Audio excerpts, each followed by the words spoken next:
আসসালামু আলাইকুম। আমরা চলে আসলাম প্রধানী এগ্রোর ছাদ বাগানে। এই যে এটা একটা ভ্যালেজ। এই আমার প্রজেক্টের সবগুলা ভ্যালেজের মধ্যে আমি জিব্রেলিক অ্যাসিড দিছি। ওইটা থোকাগুলো অনেক বড় বড় হয়েছে, এটাতে আমি জিব্রেলিক অ্যাসিড দেই নাই। এই যে পাখিতে নষ্ট করা শুরু করছে। এটার থোকার সাইজ একটু চাপানো, এটাকে থিনিং করে দেওয়া দরকার। এটাকে আমরা 2-1 দিনের মধ্যে থিনিং করে দিব।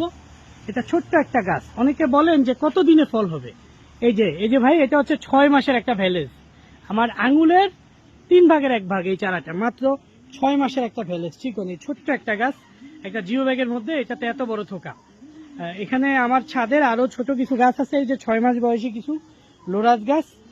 এই যে লোরাসে একটা ফলের থোকা আপনাদের সাথে শেয়ার করি। এটা কত বড় আলহামদুলিল্লাহ। এই যে এটা প্রায় হাফ কেজি, 700 থেকে 800 গ্রাম হয়ে যাবে এখনই।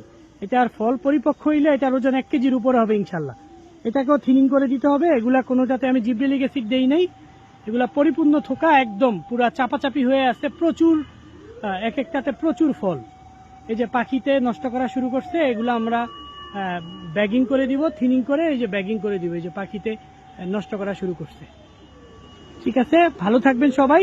আর ভ্যালেজ আর লোরাস আপনার নিশ্চিন্তে লাগাইতে পারেন। এটার ফলের ব্যাপারে কোনো সন্দেহ নাই।